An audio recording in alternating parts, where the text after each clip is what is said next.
మా ప్రభుత్వం చర్యలు చేపడుతుంది. గౌరవ సభ్యులు doctor Sanjay Kalvakuntla. Thank you అధ్యక్ష. నిజానికి ఫస్ట్ ఇస్తారనుకోండి అధ్యక్ష, ఫస్ట్ వచ్చిన అసెంబ్లీకి వాళ్ళ పొద్దున్నే మీరు ఫస్ట్ ఇస్తారు అవకాశం అనుకొని థ్యాంక్ యూ ఇచ్చినందుకు అధ్యక్ష. అధ్యక్ష రెండు సమస్యలు అధ్యక్ష మీ ద్వారా గవర్నమెంట్ కోరుతా ఉన్నాను అధ్యక్ష.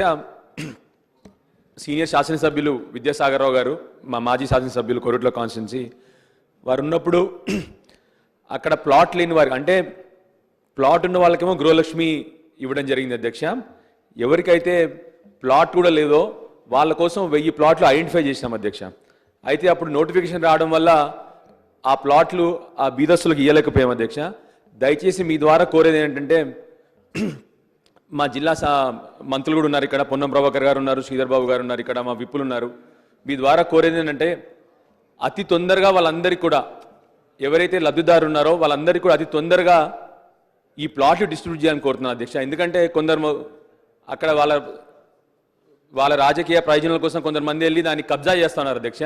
సో దయచేసి మిమ్మల్ని కోరేది ఏంటంటే, మీ ద్వారా మంత్రుల్ని కోరేది ఏంటంటే అతి తొందరగా మళ్ళీ నోటిఫికేషన్ రాకముందు వాళ్ళందరికీ కూడా, ఎవరైతే లబ్ధిదారు ఉన్నారో బీదస్తులకి ఆ 1000 ప్లాట్లు వాళ్ళందరికీ డిస్ట్రిబ్యూట్ చేయాలని మీ ద్వారా కోరుతా ఉన్నాను అధ్యక్ష. రెండోది అధ్యక్ష, మా దగ్గర కూడా ఇంటిగ్రేటెడ్ మార్కెట్స్ ఆల్మోస్ట్ 90% అయిపోయింది అధ్యక్ష. ఒక 10% మిగిలింది. దయచేసి మీ ద్వారా ఫైనాన్స్ మినిస్టర్ని కోరుతా ఉన్నాను, ఆ 10% ఫండ్స్ రిలీజ్ చేసి త్వరగా 2 ఇంటిగ్రేటెడ్ మార్కెట్స్ కూడా కంప్లీట్ చేయాలని మీ ద్వారా కోరుతున్నాను అధ్యక్ష. లాస్ట్ వన్ అధ్యక్ష, మా దగ్గర హై స్కూల్ జూనియర్ కాలేజ్ కలిపి ఉంది అధ్యక్ష. పాత ఎప్పటి నుంచో తరతరాలుగా వస్తుంది స్కూలును జూనియర్ కాలేజ్. అయితే ఫేజ్ వైజ్ దాన్ని ఏం చేశామంటే అధ్యక్ష, జూనియర్ కాలేజ్ని కూల్ చేసి అక్కడ కొత్త బిల్డింగ్ కట్టడం జరిగింది. అయితే ఇప్పుడు హై స్కూల్కి కూడా అదే ఫండ్స్ కావాలి అధ్యక్ష, ఎందుకంటే ఆ స్కూల్ ఇప్పుడు శిథిలావస్థలో ఉంది. దయచేసి మీ ద్వారా గవర్నమెంట్కి కోరుతా ఉన్నాను, అతి త్వరగా అది కూడా కంప్లీట్ చేయాలని చెప్పి మీ ద్వారా కోరుతా ఉన్నాను అధ్యక్ష. లాస్ట్ అధ్యక్ష, మా లెజిస్లేటివ్ అఫేర్స్ మినిస్టర్ లేరు ఇప్పుడు. లాస్ట్ మీ ద్వారా కోరేది ఒకటే అధ్యక్ష, దయచేసి మీరు పెద్దలు చాలా సీనియర్ శాసనసభ్యులు, మీ ద్వారా కోరేది ఒకటే అధ్యక్ష. డాక్టర్గా ఎన్నో ఆకాంక్షలతో అసెంబ్లీకి వచ్చాను అధ్యక్ష.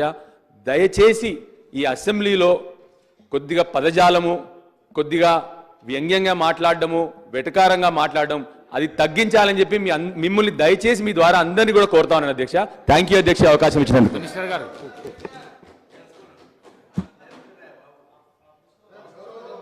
గౌరవ సభ్యులు డాక్టర్గా నూతనంగా వచ్చినందుకు వారికి స్వాగతం పలుకుతూ, మంచి సమస్యలు కలవకుంటైనా ఈ డాక్టర్ మంచి అయినా హై స్కూల్ జూనియర్ కాలేజ్ సమస్య చెప్పిన అధ్యక్ష, తప్పకుండా ఈ సమస్యని పరిష్కరించి సంబంధిత మంచి డాక్టర్ మంచి మనిషి, ఆ కలవకుంట కూడా లాగదు, ఈ కలవకుంట వేరే.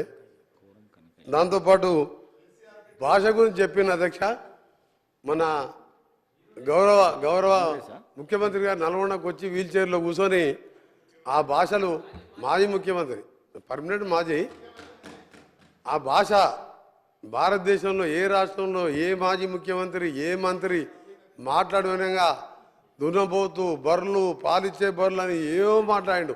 కొంతసేపు నేను టీవీ బంద్ చేసిన, ఎందుకంటే నా నల్గొండ టౌన్లో నా కాన్స్టిట్యూన్సీలో ఒక మాజీ ముఖ్యమంత్రి అలాంటి భాష మాట్లాడతాడని తెలంగాణ సమాజం ఎవరు అనుకోరు, హర్షించరు.